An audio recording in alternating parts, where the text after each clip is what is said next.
गुरु भगवान की शुक्राने है, गुरु भगवान को नमन है। राधे राधे भगवान जी। भय से जिसका त्याग होता है वह वास्तव में छूटता नहीं है।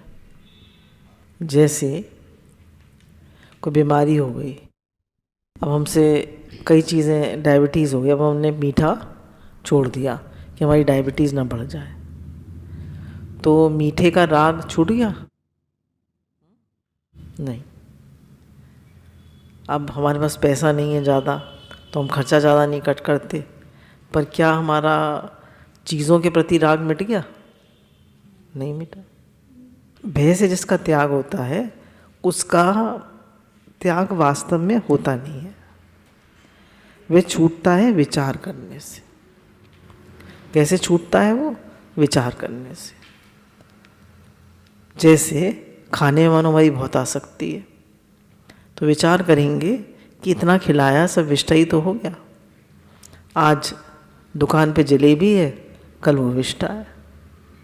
हमने शरीर को इतने कपड़े पहनाए, इतना श्रृंगार किया इसका, अंत में कुछ नहीं।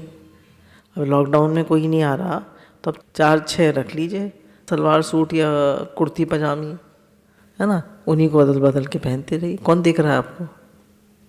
कोई दिख रहा है? तो संतों के पास तो 4-6 जोड़ी कपड़े होते हैं, वही उलट पलट के पहन लेते हैं। तो इतने कपड़े हमें नहीं चाहिए। अब मुझे लगता है जैसे जाड़ों के कपड़े जब निकले कि बहुत कपड़ा है, ये तो बहुत ज़्यादा है, तो इतना कपड़ा हमें चाहिए नहीं। पर वही होता है कि आता जाता है और हम उसको मना नहीं करते, तो बढ़ता चला जाता है वो। तो इसलिए उस कहीं ना कहीं हमें अपनी इच्छा का त्याग करना ही पड़ता है। और हमारा मन तो कभी नहीं कहेगा बस। मन कहेगा कभी बस? कोई अच्छी चीज़ दिखेगी तो मन कहेगा ले लो। भय से होने वाला सुधार वास्तव में सुधार नहीं है, विचार करने से सुधार होता है। कहने भय से जो सुधार होता है, हमारे पास चीज़ नहीं है। अब भय क्या है कि भैया सभी कुछ छूटने वाला है, सभी कुछ जाने वाला है, ये तो विचार हुआ।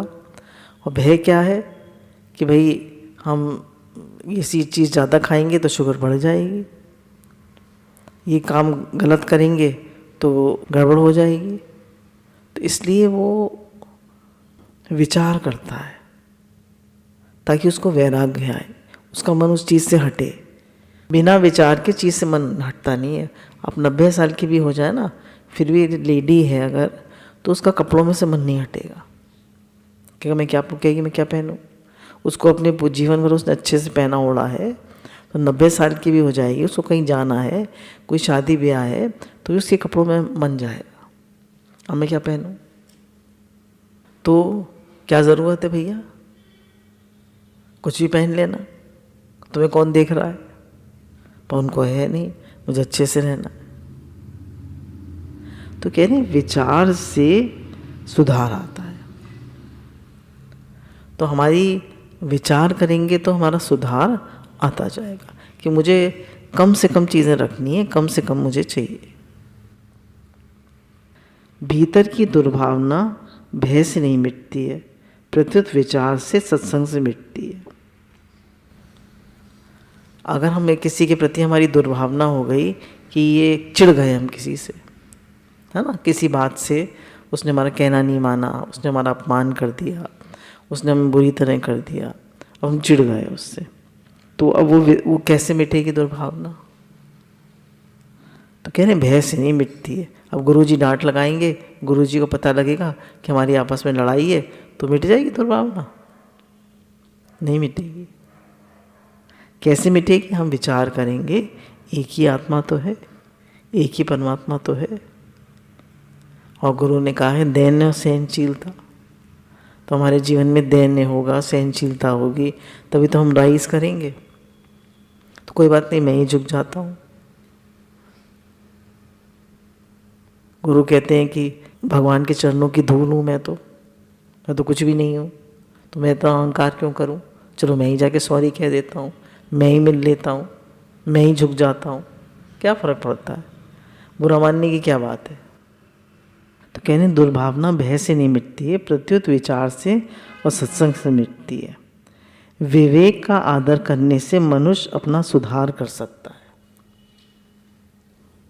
जितना हम अपने विवेक का आदर करेंगे कि इस संसार में क्या रहने वाला है और क्या रहने वाला नहीं है, क्या सत्य है और क्या असत्य है। सत्य तो केवल परमात्मा है और असत्य ये सब संसार है। तो इस संसार को मैं इतना क्यों महत्व दे रहा हूँ, इन संबंधों को, इन रिलेशनशिप्स को इतना महत्व क्यों दे रहा हूँ।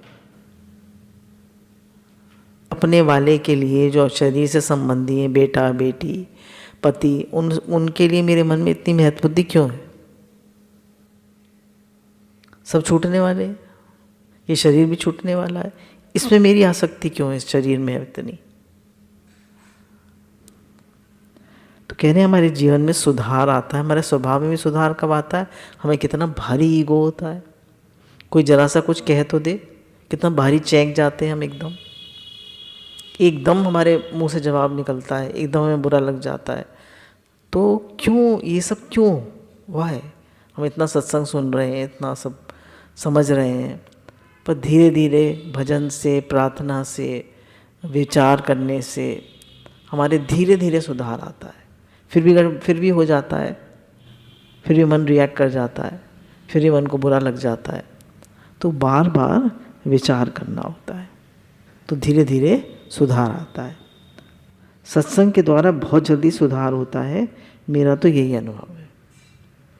सबसे ज़्यादा सुधार किससे होता है, सत्संग से। सत्संग में हमें क्या मिलता है, विचार। सत्संग से जीवन बदल जाता है, कायाकल्प हो जाता है। अब तुम लोग पहले आए थे, अपनी मछियारी वाली ड्रेस याद करो, हमारा जीवन कैसा था, हम कैसे थे। ना तो इतनी मेहनत करने की आदत थी। आज उड़िया बाबा जी के उपदेश में पढ़ रहे थे कि भजन से भी मुश्किल सेवा है, अगर सेवा किसी भाग्यशाली को मिलती है। तो अगर कोई सेवा कर पा रहा है तो बड़ा भारी भाग्य है उसका। लेकिन सबकी अलग अलग वो है। कुछ लोग क्या भक्ति वाले कहते हैं भजन ज़्यादा श्रेष्ठ है, कोई कहता है सेवा ज़्यादा श्रेष्ठ है। तो अपना अलग अलग वो है, पर जो कर पाए। और उन्होंने कहा किसी को बुरा ना समझना सबसे बड़ी सेवा है, किसी को बुरा ना समझना सबसे बड़ी सेवा है।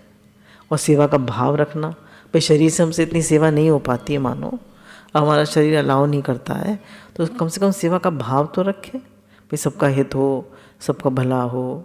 सर्वे भवन्तु सुखिनः, सर्वे सन्तु निरामया, सर्वे भद्राणि पश्यन्तु, माँ कश्चित् दुख भाव भवेत्। सबका भला हो, सबके जीवन में मंगल ही मंगल हो, सब भजन करें, सबकी भगवान में श्रद्धा विश्वास हो। तो ऐसे हमारा सबके लिए शुद्ध भाव हो। ये भी सेवा है, ये मन से सेवा है।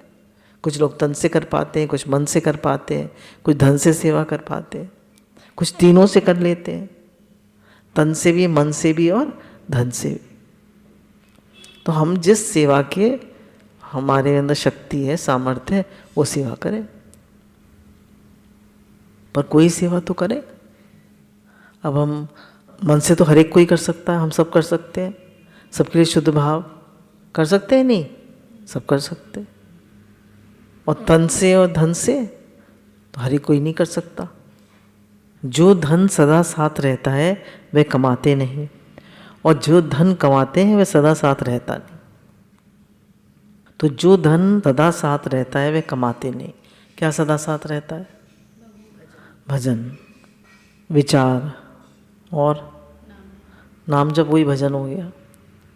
स्वभाव संस्कार। तो कह रहे कमाते क्यों नहीं है? भजन नहीं कमाते, भजन नहीं करते। बोले एक आदमी सोचे कि मैं 10,000 रुपये रोज़ कमाऊंगा, स्वतंत्र है। पर वो कहे कि मैं 16 माला रोज़ करूंगा, स्वतंत्र है, कर सकता है। अगर वो कहे मैं 32 माला रोज़ करूंगा, कर सकता है। 1 लाख माला रोज़ करूंगा, कर सकता है। 1 लाख नाम जब रोज़ करूंगा, क्योंकि इसमें कोई प्रारब्ध नहीं है, कोई प्रारब्ध नहीं है। और उसमें प्रारब्ध है, धन कमाने में प्रारब्ध है। भाई नहीं, आपके भाग्य में नहीं मिलेगा।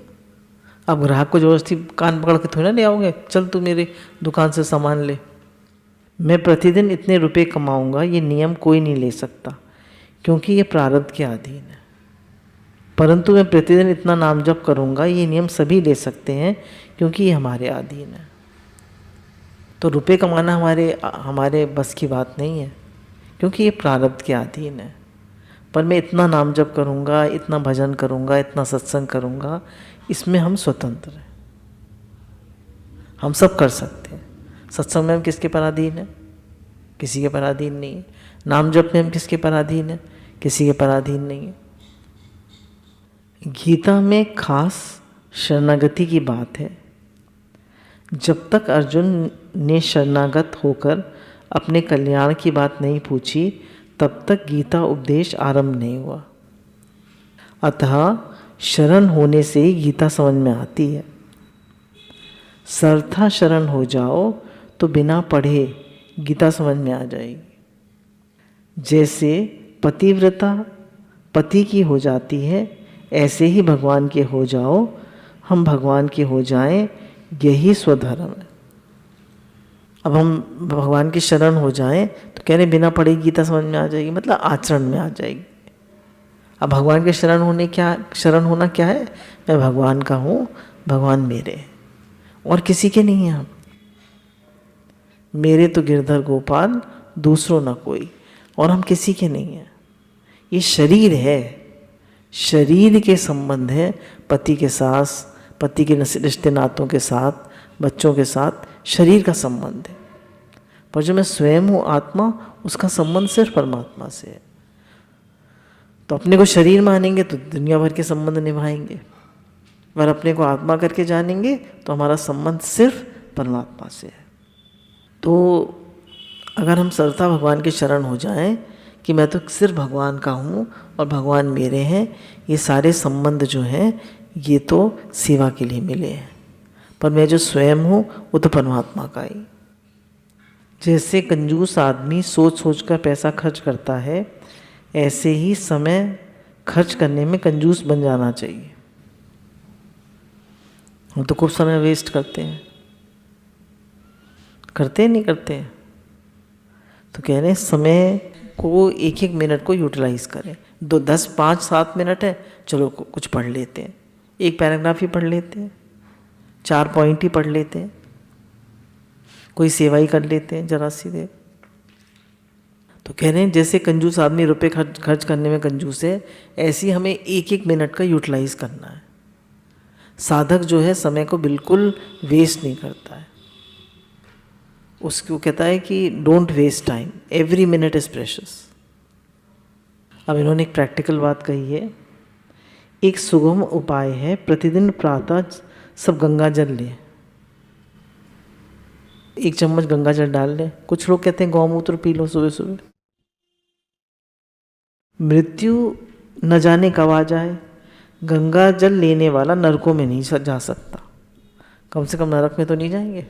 सत्संग करने वाला भी नरक पे नहीं जाता। नाम जप से भी बहुत रक्षा होती है।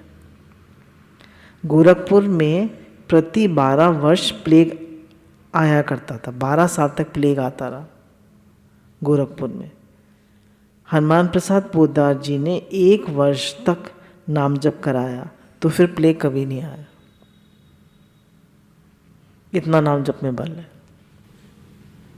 एक हमारी सत्संगी है, उन्हें आँख से भी कम दिखाई पड़ता है, कान से भी थोड़ा कम सुनाई पड़ता है, और भी कुछ प्रॉब्लम्स हैं शरीर में। तो कहीं थे मेरी तो नाम जप से सब शक्ति बनी रहती है और प्रॉब्लम्स में मुझे कोई महसूस नहीं होती है। तो जब प्लेग से आप बच सकते हैं नाम जप से, तो शरीर की प्रॉब्लम्स तो कम महसूस होंगी। ऐसा तो नहीं है हम कह रहे हैं बिल्कुल ठीक हो जाएंगी, पर कम महसूस होंगी। यात्रा के लिए जाते समय नारायण नारायण नारायण नारायण नाम का 4 बार उच्चारण करना चाहिए।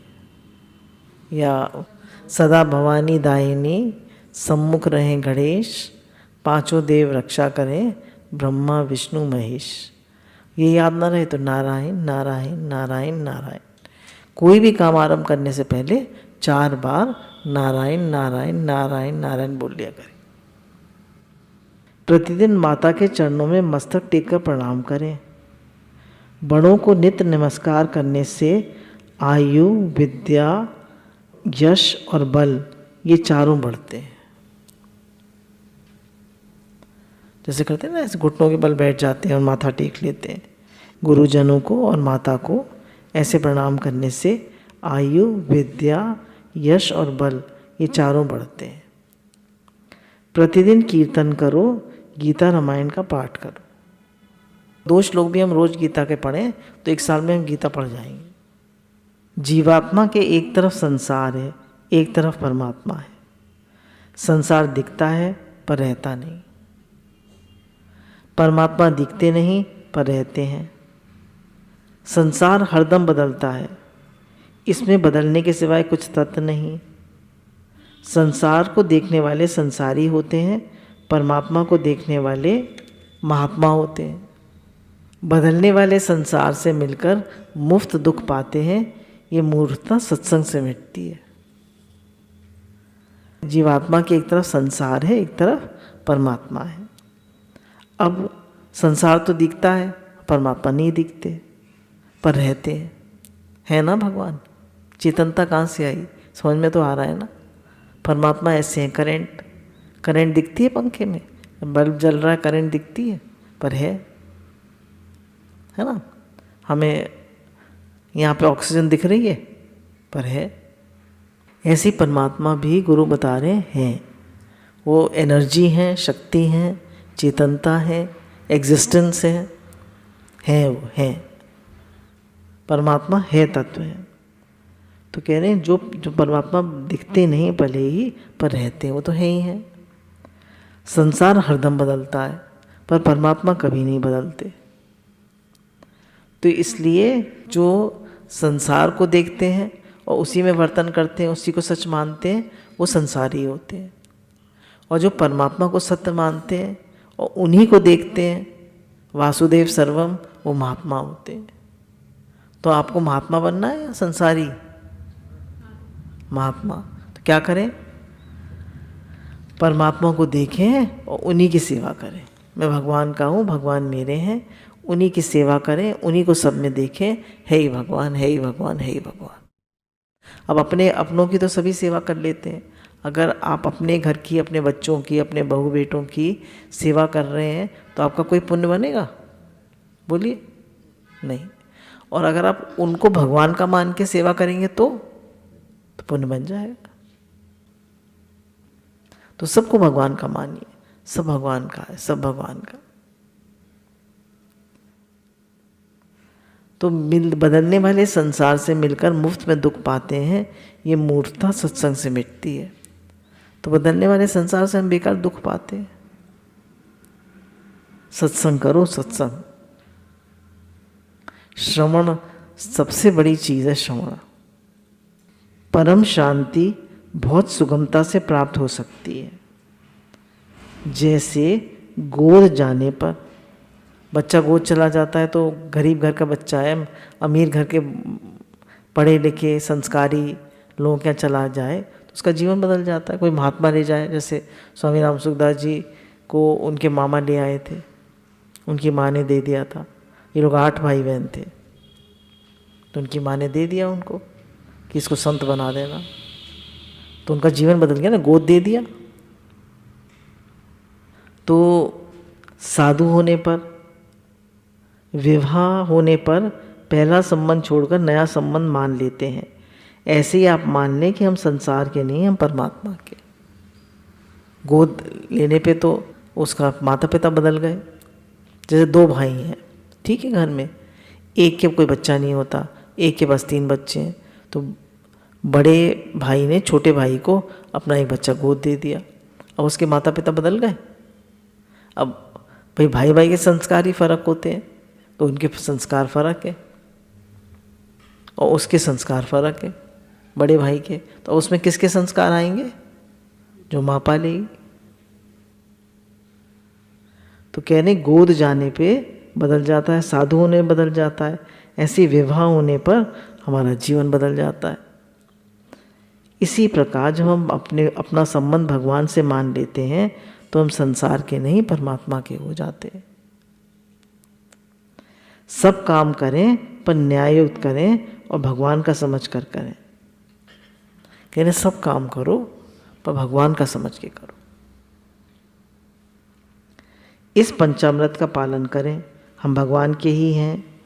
हम जहाँ भी रहते हैं भगवान के दरबार में ही रहते हैं। हम जो भी शुभ काम करते हैं भगवान का ही काम करते हैं। शुद्ध सात्विक जो पाते हैं भगवान का ही प्रसाद पाते हैं। भगवान के दिए प्रसाद से भगवान के जनों की सेवा करते हैं। इसको तो रोज सुबह सुबह बोल लिया करिए। बच्चों को भगवान का ही मान लो तो उनका स्वभाव शुद्ध हो जाएगा। कितनी बढ़िया बात। माँ कितना कुछ करती है तो भी स्वभाव शुद्ध नहीं होता, शैतानी नहीं छोड़ते। कह रहे भगवान का मान लो तो उनका स्वभाव शुद्ध हो जाएगा। मेरा मानते हो तो वस्तु अशुद्ध हो जाती है। ग्रहण करने पर शुद्ध वस्तु भी अशुद्ध हो जाती है और त्याग करने पर अशुद्ध वस्तु भी शुद्ध हो जाती है। जैसे हम किसी चीज़ को मुंह से लगा लेते हैं और वह अशुद्ध हो गई, हमने ग्रहण कर लिया तो शुद्ध वस्तु भी वह अशुद्ध हो गई। जैसे मानो गंगा जल है हमारे पास, हमने मुंह से लगा लिया, अब वो शुद्ध रहा है अशुद्ध? है तो शुद्ध, अब अशुद्ध हो गया वो। तो कह रहे अपना मानने से वस्तु जो है वो अशुद्ध हो जाती है और त्याग करने पर शुद्ध हो जाती है। हमको रुपया मिला, ठीक है, हमने उसको अपना बना के रख लिया तो वो कैसा है? अशुद्ध। और हमने उसको त्याग कर दिया, सबके हित में लगा दिया, और वो कैसा हो गया? शुद्ध। तो त्याग करने से वस्तु शुद्ध हो जाती है। मिलने बिछुड़ने वाली वस्तु को अपना मानना बेईमानी है। सारा संसार ही मिलने बिछुड़ने वाला है। कह रहे उसको अपना मानना बेईमानी है। बेईमानी ही बंधन है, ईमानदारी ही मुक्ति है। कह रहे किसी भी वस्तु को अपना मानोगे ये ही बंधन है। और ईमानदारी क्या है? सब भगवान का है। भगवान का मान लो, है ही भगवान, है ही भगवान का सब। शरीर माँ बाप से मिला है। माँ का हम पर जितना उपकार है उतना अन्य किसी का नहीं है शरीर पर। माँ बाप का ऋण कोई उतार नहीं सकता। जो बहू पति को सिखाकर माँ के विरुद्ध कर देती है वे बड़ा पाप करती है। जो माँ के चित्त की प्रसन्नता लेता है उसका लोक परलोक कहीं अहित नहीं होता। माँ बाप सबसे बड़ा तीर्थ है। माँ के उपकार का बदला नहीं उतार सकते पर उसे प्रसन्न करके कर्जा माफ़ करा सकते। कह रहे माँ का कर्जा नहीं उतार सकते पर उनको उनकी सेवा करके उन्हें प्रसन्न कर सकते। मुझे कुछ नहीं चाहिए ऐसा भाव होने पर भगवान अपने आप आवश्यकता की पूर्ति करते हैं। अगर हम ये भाव रखेंगे मुझे कुछ नहीं चाहिए तो चीज़ें अपने आप चलकर आपके पास आती हैं। आपने देखा है? चीज़ें चलकर अपने आप आएंगी आपके पास क्योंकि आपकी भावना है कि मुझे कुछ नहीं चाहिए। भगवान के भरोसे जितना बढ़िया काम होगा उतना अपनी बुद्धि के सहारे नहीं कर सकते। तो जितना इसमें बल है कि मुझे कुछ नहीं चाहिए, इसमें बहुत बल है। इसमें हम निष्काम हो जाते हैं, निरिच्छा हो जाते हैं। और इच्छा से और सकामता से कुछ नहीं मिलता, सिर्फ दुख ही दुख मिलता है। कह रहे हम सोचते हैं कि मैं कर लूँगा, मैं बहुत होशियार हूँ। कह रहे हमारे अंदर कोई बल नहीं है, कोई समझ नहीं है, हम कुछ नहीं कर सकते। तो क्या करें, क्या माने? भगवान कराएंगे। हमारी सत्संग ही होना है, भगवान कराएंगे। आप मेहनत करेंगे, अपना पॉइंट्स बनाएंगे, पढ़ेंगे, सोचेंगे भाई क्या लेना है सत्संग में, ठीक है, पर मानेंगे यही कि भगवान कराएंगे। मानना यही है कि भगवान कराएंगे, इससे हमें दुख नहीं होगा, इससे अहंकार नहीं आएगा। भगवान के भरोसे जितना बढ़िया काम होगा उतना अपनी बुद्धि के सहारे नहीं कर सकते। संत भगवान के भरोसे चिंता नहीं करते और जो चिंता करते हैं वे संत नहीं होते। तो भगवान के भरोसे चिंता नहीं करते हैं कि भगवान करा तो रहे हैं सब, मुझे चिंता करने की क्या ज़रूरत है, मुझे सोचने की क्या ज़रूरत है। और कह रहे जो चिंता करते हैं वो संत नहीं होते। प्रारब्ध का भगवत कृपा का तात्पर्य चिंता छुड़ाने में है, काम छुड़ाने में नहीं। कह रहे काम नहीं छोड़ना है, चिंता छोड़नी है, खूब मेहनत करो। आपको परमात्मा प्राप्ति करनी हो तो दूसरों में बुराई मत देखो। किसी को बुरा समझना, उसका भी बुरा यानी पतन करना है, अपना भी। अगर हम किसी में बुराई देखते हैं तो उससे हमारा भी पतन होता है और उसका भी पतन होता है। हमारे अंदर भी बुराई आती है और उसका भी पतन होता है। उसका भी पतन कैसे होता है कि हम उसको ईश्वर रूप ना देखकर हम उसे गंदा बंदा करके देखते हैं, उसमें कमी देखते हैं। उसमें दोनों है ना, भगवान भी हैं और कमी भी है। तो हमारी दृष्टि भगवान पर है या कमी पर है? हमारी दृष्टि भगवान पर है या कमी पर है, ये हमें देखना है। अगर कमी पर है तो हमने भगवान को तो छोड़ दिया, तो हमारा पतन हुआ या उद्धार हुआ? पतन हुआ। हमारा भी पतन हुआ, उसका भी हमने पतन किया। और अगर हम उसको ईश्वर रूप देखते तो उसकी भावना भी बढ़िया होती है ना, उसकी भावना भी बढ़िया होती और हमारा भी उद्धार होता, हमारे मन में दोष नहीं आता। तो गुरु कहते हैं कि तुम भगवान देखो, किसी के दोष मत देखो। दोष है, आए हैं चले जाएंगे। जैसे कोई व्यक्ति होता है, उसका स्वभाव खराब होता है, धीरे धीरे सत्संग में आता है, गुरु की वाणी चलती है तो धीरे धीरे सुधर जाता है वो। क्यों? क्योंकि ईश्वर रूप सही बात सुनने को मिली तो सुधर गया वो। तो कहाँ खराब है? कहाँ खराब है? सब चेंजेबल है। पर परमात्मा, जो वो परमात्मा है, परमात्मा का स्वरूप है, ईश्वर अंश जीव अविनाशी चेतन अमर सहज सुख राशि, वो तो परमानेंट है। तो हम उसको पकड़े या जो बुराई है उसको पकड़े? सब जग ईश्वर रूप है, दोष आपकी भावना में है। अपना कल्याण चाहते हो तो किसी को दोषी मत मानो। यानी सब ईश्वर रूप है, अगर हम अपना कल्याण चाहते हैं तो किसी को दोषी मत माने,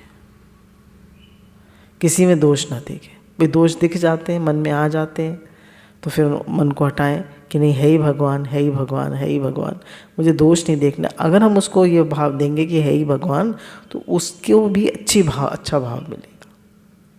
और हम देखेंगे कि ये तो आलसी है, ये तो कुछ काम नहीं करता, ये तो इसको तो कुछ आता नहीं है, ये तो बुद्धू है, ये तो बेवकूफ़ है, ये तो अच्छा नहीं है, तो उसको भी वही चीज़ उसकी और दृढ़ होगी। और हम कहेंगे नहीं, सच्चिदानंद स्वरूप है, प्रेम स्वरूप है, आनंद स्वरूप है, तो उसकी वो चीज़ दृढ़ होगी। तो हम क्या भाव दे रहे हैं अगले को, हम क्या भावना दे रहे हैं अगले को, हमारे इमोशंस क्या है, हमारे भाव क्या है, हमारी वाइब्रेशन क्या है, बहुत चेक करना है। तो हमारी जैसी वाइब्रेशन होगी वैसा ही अगले को फीलिंग पहुंचेगी। तो अगर चोर को चोर कहेंगे तो चोर और चोर बनेगा, बेवकूफ़ को बेवकूफ़ कहेंगे तो और बेवकूफ़ बनेगा। किसी के लिए गलत भाव तो रखना ही नहीं। सबको कहना है ही भगवान। क्या पक्का कराना है? हमें दोष दिख भी जाए तो भी बार बार यही पक्का कराना है ही भगवान, है ही भगवान, है ही भगवान, है ही भगवान।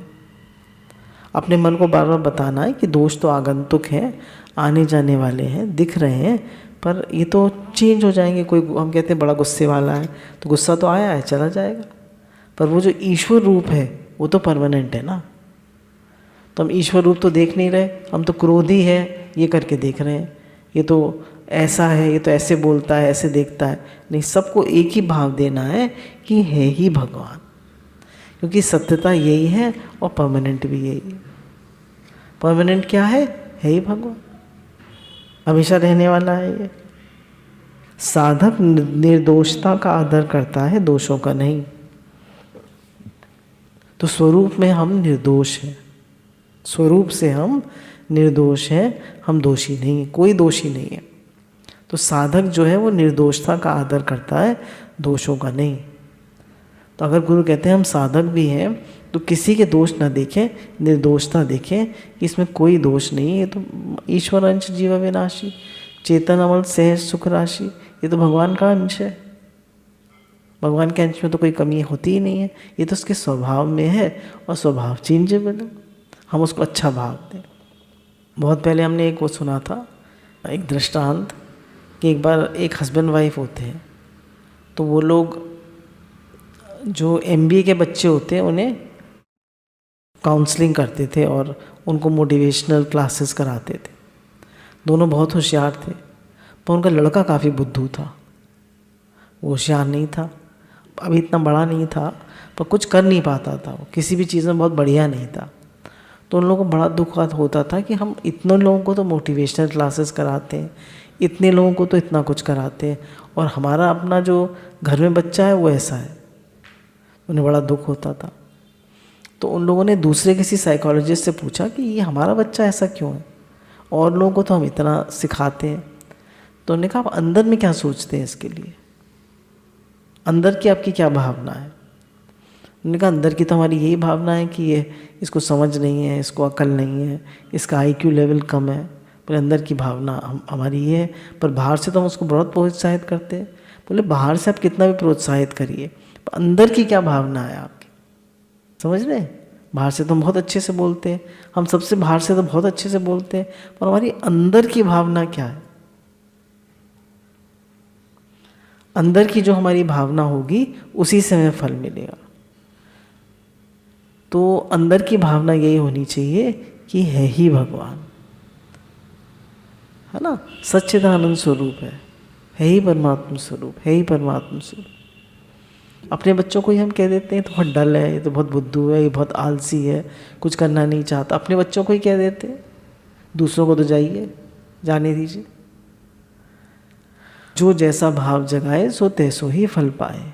हम जैसी भावना रखेंगे वैसा ही हमको लौट के मिलेगा। तो हर किसी के लिए बहुत पॉजिटिव, बहुत भगवत भाव, और सबसे ज़्यादा बड़ी पॉजिटिविटी है ही भगवान। भीतर में सेवा भाव हो, भाव असीम होता है। किसी का बुरा ना चाहना बड़ी भारी सेवा है। हम लोग कहते हैं भाई हम क्या सेवा करें, हम क्या सेवा करें, लोग कहते हैं क्या सेवा करें। तो गुरु कहते हैं पहले सेवा भाव रखो। सेवा का भाव रखोगे तो द्वार अपने आप खुलेंगे, है ना, द्वार अपने आप खुलेंगे। तो सेवा का भाव रखें। और सबसे बड़ी सेवा क्या है, किसी का बुरा ना चाहना। मन से, वचन से, कर्म से, भाव से, किसी तरह भी हम किसी का बुरा ना चाहें और किसी को बुरा ना कहें, बुरा ना समझें, बुरा ना माने, है ही भगवान। तो कह रहे हैं अगर आप ऐसी भावना रखो तो ये सबसे बड़ी सेवा है। सब लोग ये तो कहते हैं दान करो, पुण्य करो, ये करो, वो करो, पर ये कोई नहीं कहता, निषेधात्मक साधन है ये, कि किसी का बुरा मत चाहो। ये कोई नहीं बताता, बताता है कोई नहीं बताता। तो कह रहे सबसे बड़ी सेवा तो ये है कि किसी का बुरा मत चाहो, किसी का बुरा मत चाहो, किसी का बुरा मत मानो, किसी का बुरा मत करो, किसी का बुरा मत सोचो। अगर आपके मन में सबके लिए अच्छी भावना है कि है ही भगवान, तो वासुदेव सर्वम हो गया, वो बहुत बड़ी सेवा हो गई। पहली सेवा है किसी का बुरा ना चाहना, दूसरी सेवा है दूसरों को सुख पहुंचाना, है ना। पहली सेवा तो ये हो गई किसी का बुरा ना चाहना। दूसरी सेवा क्या हुई कि सबको सुख पहुंचाना, सबको सुख पहुंचाओ,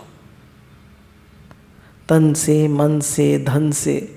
बोला जो मन वचन कर्म से सबको सुख देता है और किसी को दुख नहीं देता, उसके दर्शन मात्र से ही पाप नष्ट हो जाते हैं, वो इतना पवित्र हो जाता है।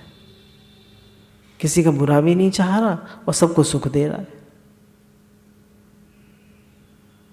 तो इतना पवित्र है वो कि उसके दर्शन से ही पाप नष्ट होने लगते।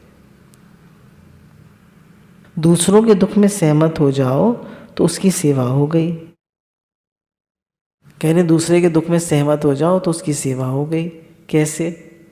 जैसे कोई दुखी हो रहा है तो हमने उसको, उसके दुख में हम भी दुखी हुए, है ना। वैसे दुखी नहीं हुए, पर हमने उसको सहानुभूति प्रकट करी और कहा कि भाई हम आपकी क्या सेवा कर सकते हैं, हम आपकी क्या हेल्प कर सकते हैं, हम आपका दुख कैसे दूर कर सकते हैं। तो हम उसके दुख में सहमत हो गए, मतलब हमारे अंदर उसके लिए, उसके प्रति ये लगा कि इसका दुख कैसे कम हो, ठीक, इसका दुख कैसे कम हो, ये उसके दुख में सहमत होना हो। अरे इनका तो कर्म ही ऐसा है, ये तो है ही ऐसे, इनको भोगने दो अपने कर्मों को। तो ऐसी भावना कभी नहीं होनी चाहिए। अगर किसी को ठंड लग रही है, जाड़ों के दिन है, तो हमें लगना चाहिए भाई हम इसको कुछ कंबल दे दें, शॉल दे दें। जैसे अम्मा जी ने एक बार अपना स्वेटर दे दिया था अंदर से लाके एक मज़दूर को, तो ठंड लग रही थी, उसका स्वेटर नहीं था, तो अम्मा जी गई अपना स्वेटर ला के दे दी। तो ये क्या हुआ, उसके दुख में उसकी सेवा हो गई, सहमत हो गए। इन लोगों को तो ठंडी नहीं लगती, ये लोग काम करते हैं ना, इन लोगों को ठंड नहीं लगती, हम ऐसे कह देते। हे नाथ हे नाथ हे नाथ हे नाथ। संत किसी का भी बुरा नहीं चाहते। भगवान राम ने रावण को मार दिया पर उसका बुरा नहीं किया। अनभल कीनी न रामा, मतलब कह रहे हैं अंगद को जब भेजा राम जी ने, तो उन्होंने कहा काज हमारो खुद हित रावण का, कि काम तो हमारा बन जाए, तुम जा रहे हो ना संदेश लेकर रावण के यहाँ, तो तुम काम तो हमारा बने, फिर उसको ये संदेश मिल जाए कि सीता को वापस कर दो, लड़ाई हम नहीं करना चाहते, तो काम तो हमारा बने, पर हित रावण का भी हो, अहित उसका भी ना हो। देखिए कितनी बढ़िया बात, कितनी उनकी पत्नी को हल लिया, पर उनकी भावना देखिए, और हम अपनी भावना देखें, हमारी भावना कैसी होती है। इसने मुझे दुख दिया है ना, और इसको भी दुख मिले। बोले अगर हम ऐसी भावना रखेंगे तो फिर हम में और एक आम आदमी में फ़र्क क्या हुआ। हम सत्संगी कहाँ हुए, है ना, हम सत्संगी कहाँ हुए। जैसे महात्मा जी बिच्छू निकाल रहे थे, बिच्छू बार बार डंक मार रहा था, तो एक आदमी ने कहा ये बार बार डंक मार रहा है आपको, आप क्यों निकाल रहे हैं। बोले ये अपना स्वभाव नहीं छोड़ रहा, मेरा स्वभाव है इसकी सेवा करना, तो मैं अपना स्वभाव क्यों छोड़ूं, है ना। तो अगर कोई थोड़ी सी बात हो जाती है, हम अपना स्वभाव तो झट छोड़ देते हैं, हमें बुरा लग जाता है, हम हट जाते हैं। आप ईश्वर के अंश हो, अतः दूसरे के प्रति जैसी भावना करोगे वैसा ही दूसरा हो जाएगा। कह रहे हैं आप ईश्वर के अंश हो, आप जैसी भावना करोगे वैसा ही दूसरा हो जाएगा। जैसे हमने कहा ये तो बेवकूफ़ है, वो वैसे ही हो जाएगा। क्यों, क्योंकि आप भी ईश्वर के अंश हो, वो भी ईश्वर का अंश, दोनों ईश्वर के अंश है, तो वो आपकी भावना जो है वो उसको जाकर मिलेगी। तो कभी कहते हैं ना संकल्प की सृष्टि है, जो आप किसी के लिए संकल्प रखोगे, जो भाव रखोगे, वो सारे भाव उसकी प्रकृति को उसको मिलेंगे। तभी तो गुरु के दर पे कोई आ जाता है तो जाना नहीं चाहता। क्यों, तो पैसे तो सब जगह मिलते हैं, पर एक तो प्रेम का भाव, और एक प्रेम मिलता है, और दूसरा भाव अच्छा मिलता है कि है ही भगवान, सेवाधारी नारायण है। भाव बहुत अच्छा मिलता है उसको यहाँ पे। पैसे ही सब कुछ नहीं होता दुनिया में, प्रेम और भाव ये बहुत बड़ी चीज़ है। भावना का असर पड़ता है, जैसे भोजन का भाव होने से मुख में पानी आ जाता है। हमने सोचा गुलाब जामुन, रसगुल्ला, तुम्हारे मुंह में पानी आ गया, हाँ आ जाता है मुंह में पानी। तो कह रहे ऐसे ही जब हम जैसी भावना करते हैं वैसा ही उसका असर होता है। हम अच्छी भावना रखें। जैसे कल एक हमारे रिश्तेदारी में लगती हैं, तो उनसे बात हो रही थी, तो कह रही थी मेरी एक आदत है कि मैं हमेशा खुश रहती हूँ, मैं अपने से कहती रहती हूँ आई एम वेरी हैप्पी, मैं बहुत खुश हूँ। कितनी अच्छी बात है। और ऐसा नहीं है कोई उनके पास बहुत फैसिलिटीज़ हैं। बोली मुझे दो बातें बहुत अच्छी लगती हैं, एक तो खुश रहना और दूसरे सेवा करना। दोनों आदतें अच्छी हैं। मैंने कहा प्रसन्नचित्त व्यक्ति को शीघ्र भगवान मिल जाते हैं, और सेवा वाले को भी से भगवान खुश होते हैं। ठीक है ना।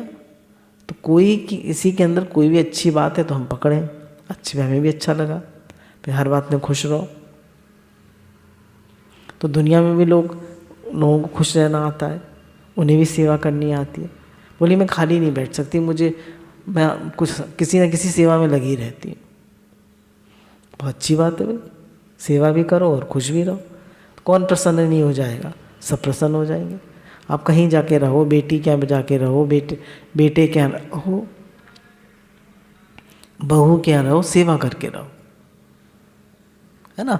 भाव भी अच्छे रखो और सेवा करके रहो, सब आपसे खुश हो जाएंगे। अपना भजन भी करो और सेवा भी करो। भलाई स्वतः सिद्ध है, बुराई पकड़ी हुई है। साधक के भाव का दूसरे पर असर पड़ता है।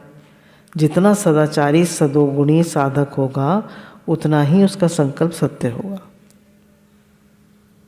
कहने भलाई तो स्वतः सिद्ध है, हम सबके अंदर भलाई भलाई है।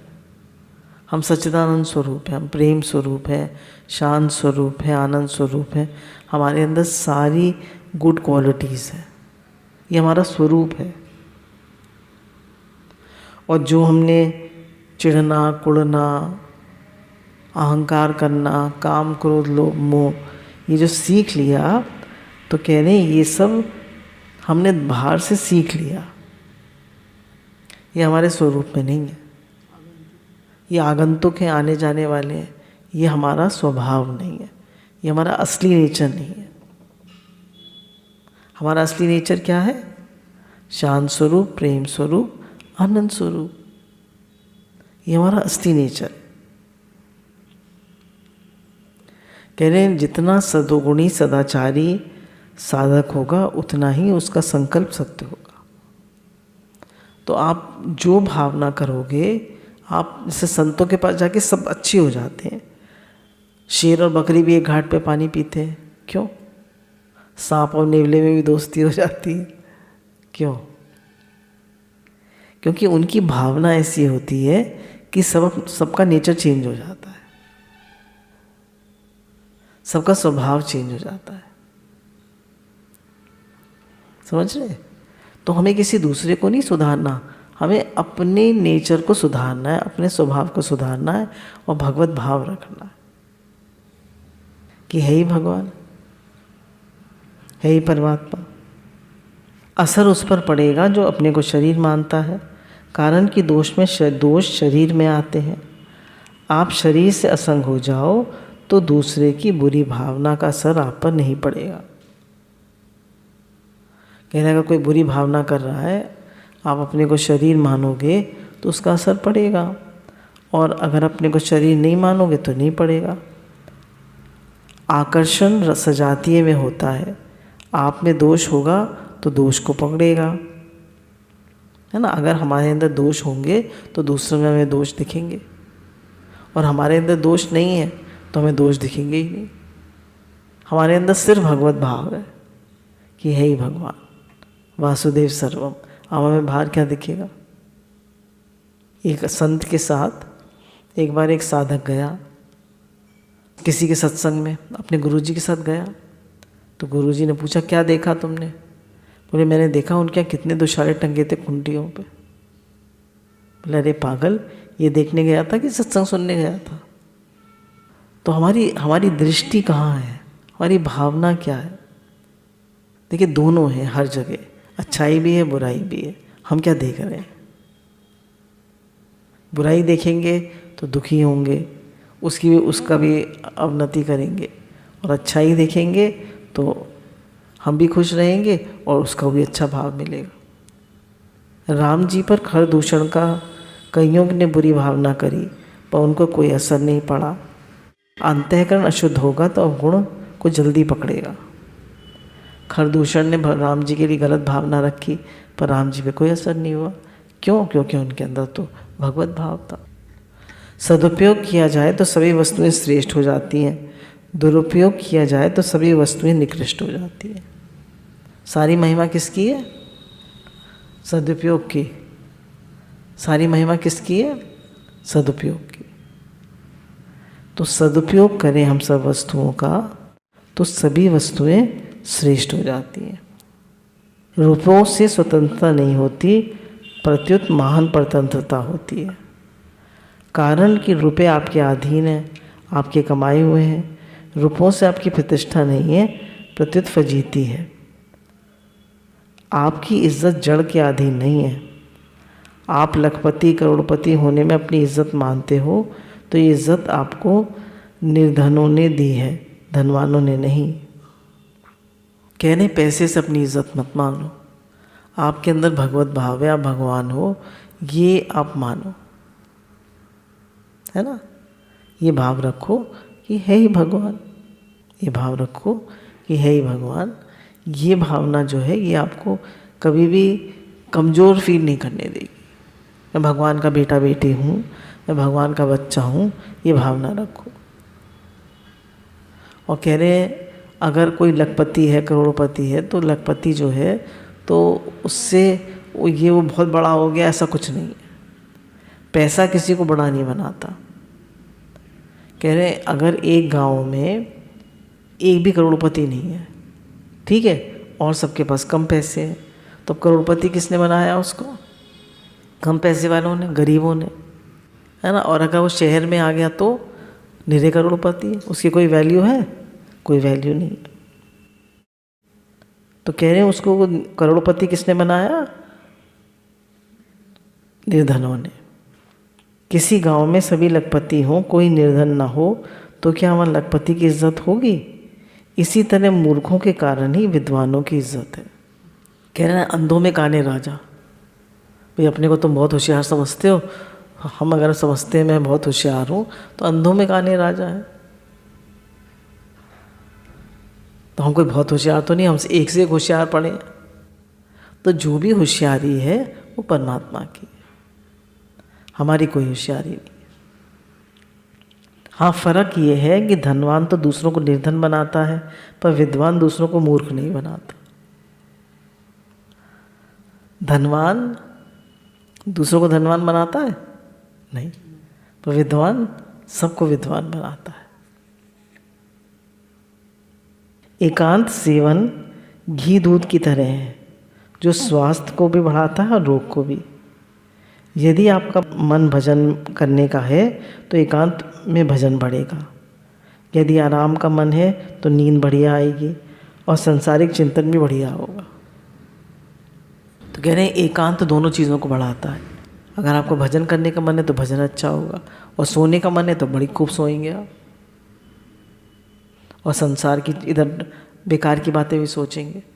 तो एकांत में कभी खाली ना बैठे, या तो भजन करें, माला लेकर बैठें, या कोई ना कोई पुस्तक लें, भागवत जी पढ़ें, रामायण पढ़ें, गुरु की वाणी सुने, स्वामी राम सुखदास जी की बुक्स पढ़ें, कुछ ना कुछ करें, खाली नहीं बैठे। ये तो आपका बहुत टाइम वेस्ट होगा। अच्छा कुछ पढ़ते लिखते रहेंगे तो विचार आपके अच्छे रहेंगे। आप खुद बड़े मत बनो, बड़े बनोगे तो अपने से बड़ा यानी परमात्मा दिखेगा नहीं। कह रहे आप बड़े बनोगे तो आपको परमात्मा दिखेगा नहीं। क्यों? आप खुद ही बड़े बने बैठे हो। तो मैं कुछ नहीं हूँ, मैं तो भगवान के चरणों की धूल हूँ, मैं तो गुरु का छोटा बच्चा हूँ, मेरे अंदर तो कोई काबिलियत नहीं है, कोई होशियारी नहीं है, मैं तो बिल्कुल बुद्धू हूँ। कह रहे ऐसा आप करोगे तो आपको भगवान दिखेंगे, और आप अपने को होशियार, समझदार, बड़ा समझोगे तो आपको भगवान नहीं दिखेंगे। तभी दादा भगवान ने कहा बी नथिंग, कुछ मत बनो, बड़े मत बनो। जैसे ही हम होशियार बनते हैं तो हमें दूसरे होशियार दिखते ही नहीं है, और कुछ ना ही। बड़े बनने से ही माँ का आदर नहीं करते, छोटे बने तो माँ का आदर करते थे। बड़े बनते हैं तो माँ का भी आदर नहीं करते।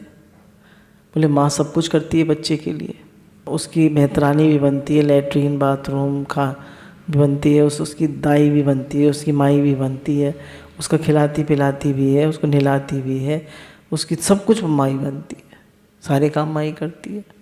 तो माँ ने कितनी सेवा करी, माँ का उपकार कौन भुला सकता है। है ना, भुला सकते हैं कभी, कभी नहीं भुला सकते। तो कह रहे हैं जब हम बड़े हो जाते हैं तो माँ का भी आदर नहीं करते, छोटे होते हैं तो हमेशा छोटे बने रहे। मैं तो बहुत छोटा हूँ, मैं तो सबकी सेवा के लिए आया। क्या भाव रखे, मैं तो बहुत छोटा हूँ, मैं तो सबकी सेवा के लिए आया हूँ, मुझे तो सेवा करनी है। शरीर का होकर फिर अपने को भगवान का मानते हैं, ये गलती है। कह रहे शरीर का होके अपने को भगवान का मानते हैं, ये गलती है। मैं शरीर नहीं हूँ, मैं भगवान का हूँ, भगवान मेरे हैं, ये बार बार हमें पक्का करना है। मैं शरीर नहीं हूँ। देखिए, किसी से पूछो तुम लगता है तुम्हें कि मैं शरीर नहीं हूँ, तो कहेगा नहीं मुझे तो नहीं लगता। पर उससे पूछिए बचपन में जब तुम्हारा शरीर था, जैसे तुम थे वैसे आज हो? नहीं, बदल गया। अच्छा, और तुम्हें कितने साल हो गए यहाँ आए हुए? 4 साल। 4 साल में तुम्हारा शरीर नहीं बदला? बहुत बदल गया। पर तुम बदल गए? मैं तो नहीं बदला। तो शरीर अलग हुआ या नहीं? तो क्षण क्षण बदल रहा है, बराबर बदल रहा है। पर आपसे कोई पूछे आप बदल गए? नहीं, मैं तो नहीं बदलता। हम पहले भगवान के हैं, शरीर के पीछे। हम पहले भगवान के हैं, फिर शरीर के हैं। शरीर से पहले हम भगवान के हैं। हम तो पहले से ही भगवान के थे, हैं और रहेंगे। हम किसी भी योनि में जाएं, भगवान के साथ हमारा संबंध अखंड है। किसी भी योनि में चले जाइए, आप चिड़िया बन जाइए, आप बैल बन जाइए, कुत्ता बन जाइए, पेड़ बन जाइए, कुछ भी बन जाइए, पर जो भगवान का संबंध है वो अखंड है। जो परमात्मा के अंश हैं आप, वो सदा रहता है।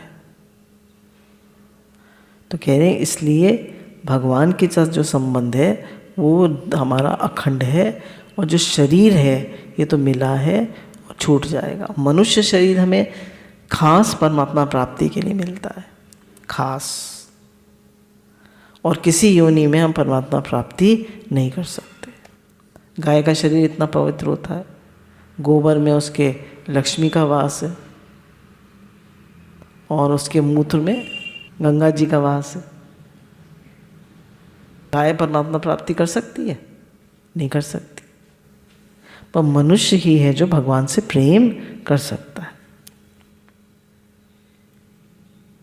स्त्री, पुत्र, ब्राह्मण, क्षत्रिय, साधु आदि स्वांग तो पीछे धारण किए हैं।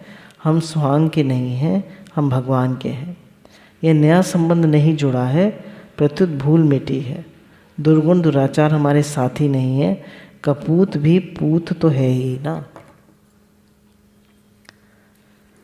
तो इसमें गुरु कह रहे हैं कि जितने भी हम पुरुष हैं, स्त्री हैं, अच्छे हैं, बुरे हैं, कपटी हैं, प्रेमी हैं, जैसे भी हैं, ये सब बाद में आए, पहले हम भगवान के। तो हम उस भगवान के संबंध का आदर करें कि हम भगवान के हैं। वो सबसे पहले है, वो अखंड है, वो हमेशा रहने वाला, और सब बातें बाद में। असली गुरु चेला नहीं बनाते, गुरु ही बनाते हैं। असली गुरु जो है वो चेला नहीं बनाते, वो तो कहते हैं मैं तो तुम्हारा कल्याण मित्र हूँ, मैं तो तुम्हें ज्ञान दे रहा हूँ। गुरु गोविंदो खड़े काके लागू पाए, बलिहारी गुरु आपने जिन गोविंद दियो मिला है। तो गुरु कौन, किस गुरु के बलिहारी है? जो गोविंद से मिला है। तो कह रहे हैं गुरु नया ज्ञान नहीं देते, केवल भूल मिटाते हैं, मानो गाय का घी गाय को देते हैं। जैसे जब अर्जुन को ज्ञान हो गया, पूरी गीता सुन ली, तो भगवान ने अर्जुन से पूछा भाई तुम्हें क्या समझ में आया? तो उसने कहा नष्टो मोहा स्मृति लब्धा, कि मेरा ज्ञान जो था वो नष्ट हो गया, कि मैं इन सबको मारूंगा, मैं शरीर हूँ, ये सब मरेंगे, मेरा अज्ञान नष्ट हो गया, और मुझे स्मृति प्राप्त हो गई कि मैं तो आपका हूँ, मैं तो भगवान का हूँ, भगवान मेरे हैं, मैं तो आत्मा हूँ। तो ना मैं इनको मारने वाला हूँ और ना ये मरने वाले। ये तो लीला है आपकी। तो भगवान ने कोई नई चीज़ दी उसको, उसका अज्ञान का नाश कर दिया, ठीक है ना। तो हमारा भी क्या होता है, हमारा अज्ञान निवृत्त होता है। जब हम गुरु के पास आते हैं तो हमें नया ज्ञान नहीं मिलता, हमारा अज्ञान निवृत्त होता है, हमारी भूल मिट जाती है। अपना आग्रह ना हो तो भक्ति की बातें सुनने से ज्ञान मार्गी गदगद हो जाएगा, और ज्ञान की बातें भक्ति मार्गी सुगमता से समझ लेगा। कहने अपना आग्रह नहीं होगा तो भक्ति की बातें सुनने से ज्ञान मार्गी उसको बहुत खुश होगा। देखो भगवान के प्रेम की कितनी बातें बता रहे हैं, और ज्ञान की बातें भक्ति मार्गी सुगमता से सुन लेगा, समझ लेगा। सत्संग का आग्रह होगा तो सत्संग में बाधा देने वाले के प्रति क्रोध द्वेष होगा, और सत्संग का प्रेम होगा तो बाधा लगने पर रोना आएगा। कह रहे हैं अगर सत्संग का आग्रह होगा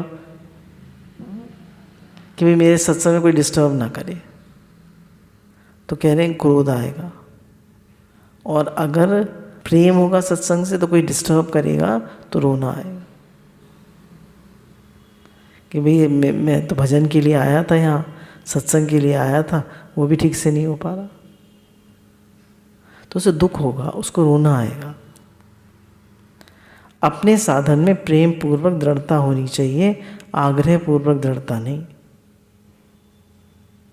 कह रहे अपने साधन में हम भजन करना है, हमें सत्संग करना है, इसमें प्रेम पूर्वक दृढ़ता होनी चाहिए, आग्रह पूर्वक नहीं, आग्रह नहीं होना चाहिए।